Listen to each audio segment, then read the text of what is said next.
11वीं अनुसूची जो कि 73वें संविधान संशोधन के तहत संविधान में जोड़ी गई। 1992 में एक संशोधन हुआ जिसे 73वां संविधान संशोधन कहा जाता है।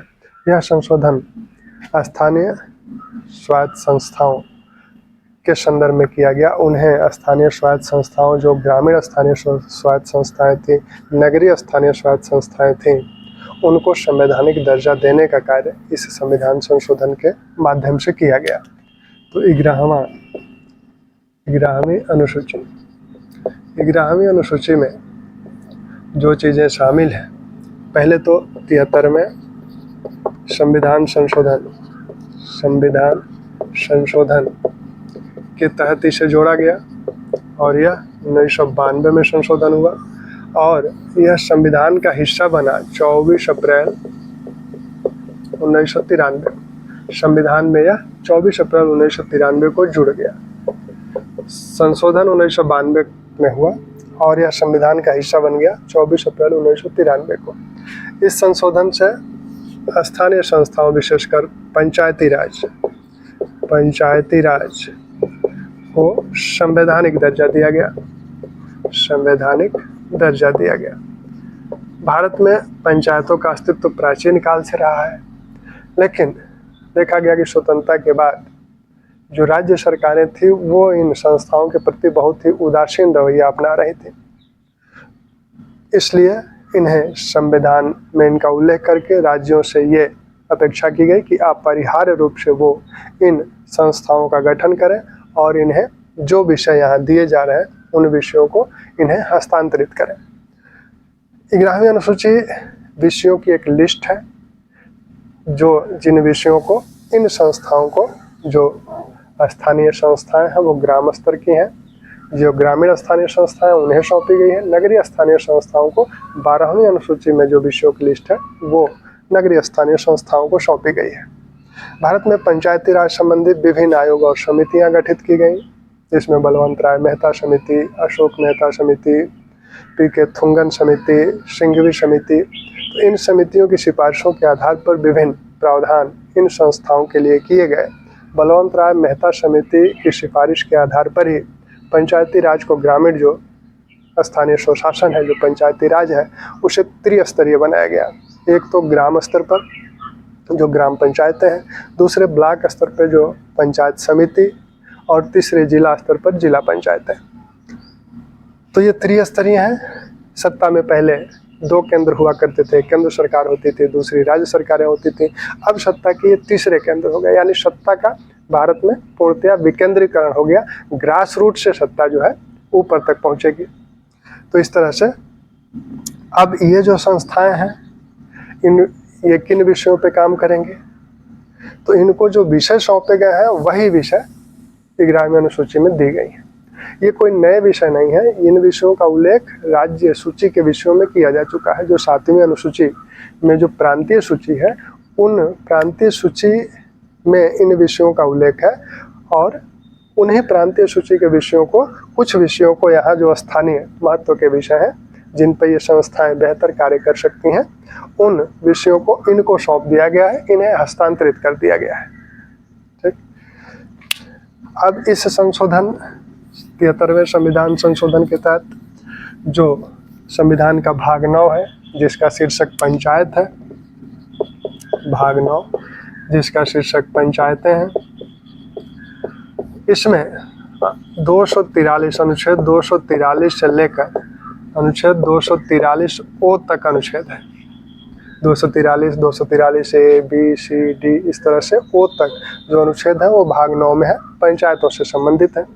इसी अनुच्छेद में जो 243 जी अनुच्छेद है, उसमें 11वीं अनुसूची का उल्लेख है। 11वीं अनुसूची का सीधे उल्लेख 243 जी में है।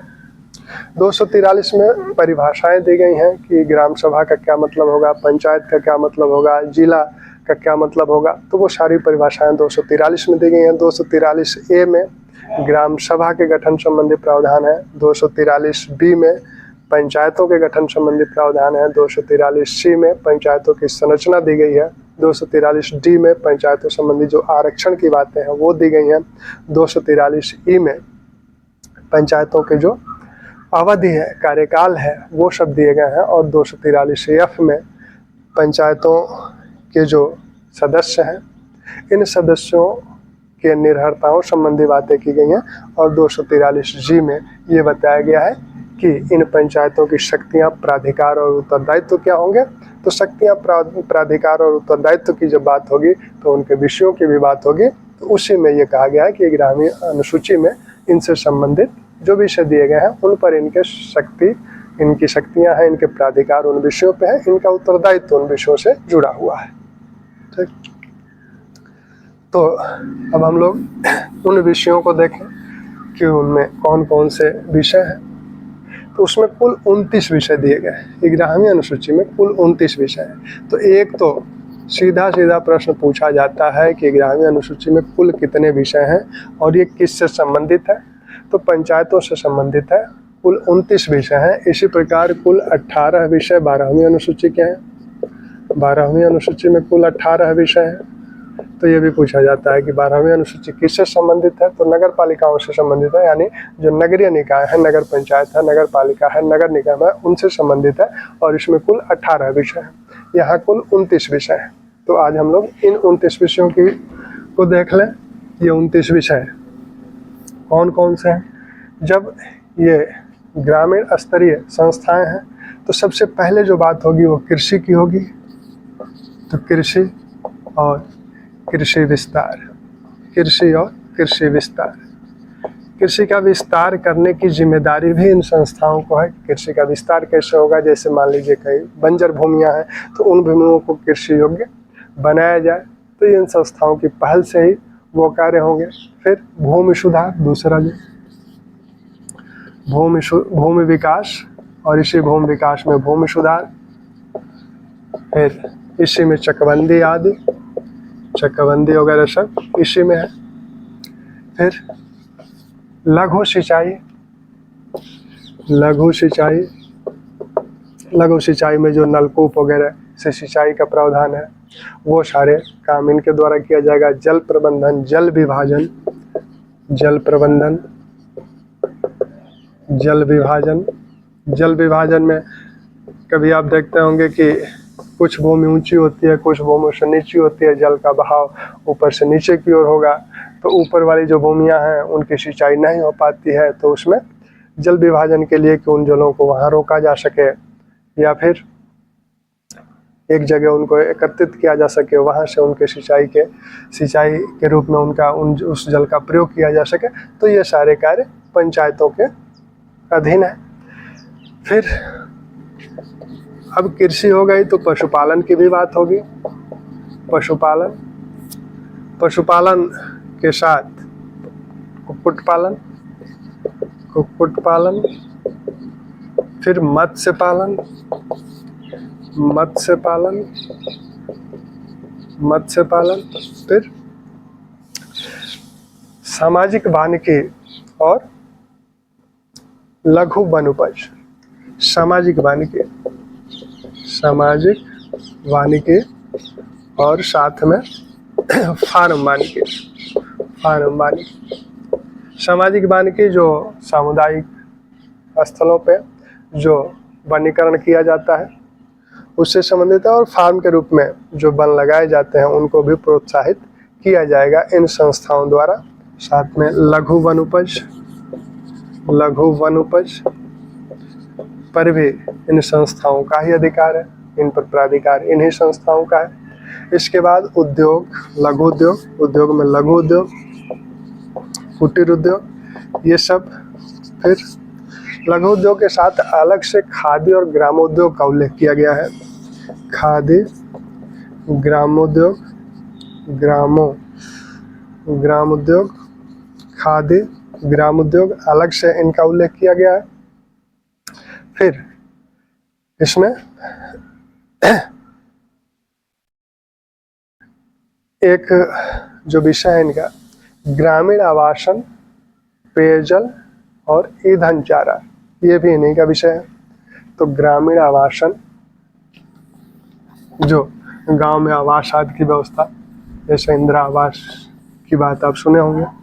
तो ग्रामीण आवासन, पेयजल, ईंधन चारा, ग्रामीण आवासन,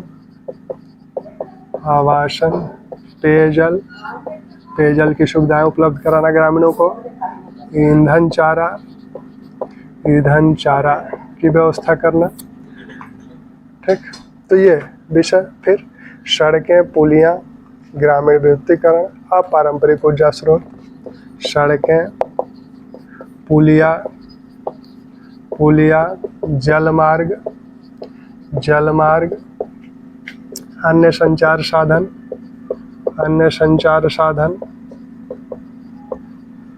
ग्रामीण विद्युतीकरण,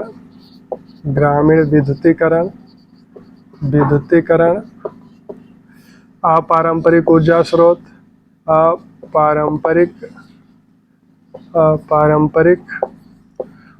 स्रोत, ग्रामीण विद्युतीकरण और विद्युत वितरण। अलग से अपारंपरिक ऊर्जा स्रोत का उल्लेख किया गया। फिर गरीबी उन्मूलन, जो ग्रामीण गरीबी है उन्मूलन, इनसे संबंधित जो विभिन्न योजनाएं चलाई जाती हैं जो पंचायतों के माध्यम से चलती हैं। गरीबी उन्मूलन, शिक्षा। अब शिक्षा में प्राथमिक शिक्षा है और माध्यमिक शिक्षा, प्राथमिक शिक्षा और माध्यमिक शिक्षा।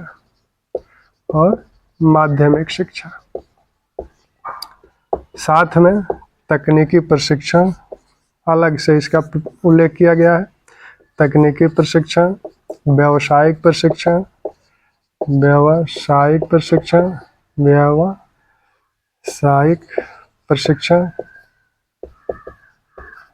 ठीक। तो तकनीकी प्रशिक्षण और व्यावसायिक प्रशिक्षण का अलग से उल्लेख किया गया है। और साथ में शिक्षा में एक उल्लेख और है, प्रौढ़ शिक्षा, जिसे अनौपचारिक शिक्षा भी कहते हैं, कि प्रौढ़ों को किस प्रकार शिक्षित किया जाए। उन्हें स्कूल में तो भेजा नहीं जा सकता नियमित रूप से, तो प्रौढ़ शिक्षा और अनौपचारिक शिक्षा भी इस ग्रामीण अनुसूची में ही शामिल है। तो प्रौढ़ शिक्षा और अनौपचारिक शिक्षा, और साथ में पुस्तकालय, अलग से उसका उल्लेख है, पुस्तकालय। इन संस्थाओं द्वारा पुस्तकालयों की भी स्थापना की जाएगी, उनका प्रबंधन किया जाएगा। फिर सांस्कृतिक क्रियाकलाप, बाजार मेले, सांस्कृतिक क्रियाकलाप, बाजार और मेलों का प्रबंधन, बाजार व मेले, तो ये सारे प्रबंधन इनके द्वारा किए जाएंगे। फिर स्वास्थ्य संबंधी, स्वास्थ्य और स्वच्छता, जिसमें जो प्राथमिक उपचार केंद्र हैं उनकी व्यवस्था और औषधालयों की व्यवस्था करनी होगी। तो स्वास्थ्य व स्वच्छता, इसमें प्राथमिक स्वास्थ्य केंद्र है, प्राथमिक स्वास्थ्य केंद्र, औषधालय, ये सब। साथ में जो अब प्राथमिक स्वास्थ्य केंद्र के साथ एक विषय और जिसका अलग से उल्लेख किया है, परिवार नियोजन।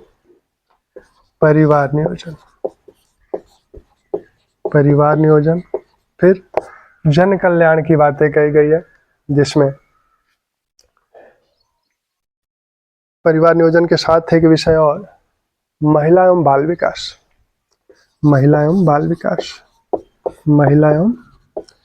विकास, इसका अलग से उल्लेख किया गया है, बाल विकास। फिर जन कल्याण के लिए जो विकलांग लोग हैं, मानसिक रूप से अस्वस्थ लोग हैं, उनके कल्याण संबंधी कार्य। फिर जो दुर्बल वर्ग हैं, जो अनुसूचित जातियां हैं, अनुसूचित जनजातियां हैं, उनके लिए कार्य। तो समाज कल्याण संबंधी जो कार्य हैं, समाज कल्याण मुख्य रूप से विकलांग और मानसिक रूप से जो अस्वस्थ है, मानसिक रूप से जो अपंग है, उनके लिए। फिर दुर्बल वर्गों के लिए, दुर्बल वर्गों का कल्याण, वर्गों का कल्याण, इसमें मुख्य रूप से अनुसूचित जाति व जनजाति, अनुसूचित जाति व जनजाति। फिर सामाजिक जो सार्वजनिक वितरण प्रणाली, जो सार्वजनिक वितरण प्रणाली जिसके माध्यम से विभिन्न वस्तुओं की, खाद्य पदार्थों के मुख्यतः जो वितरण किया जाता है निर्धनों के बीच, सार्वजनिक वितरण प्रणाली। और सामुदायिक आस्तियों का संरक्षण, जो सामुदायिक संपत्तियां हैं, जो सामुदायिक आस्तियां हैं उनके संरक्षण की बात। सामुदायिक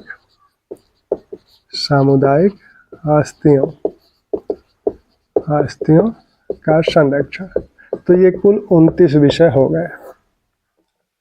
ये कुल 29 विषय हैं जो कि इन स्थानीय, जो ग्रामीण स्थानीय स्वायत्त संस्थाएं हैं उनको ये विषय सौंपे गए हैं।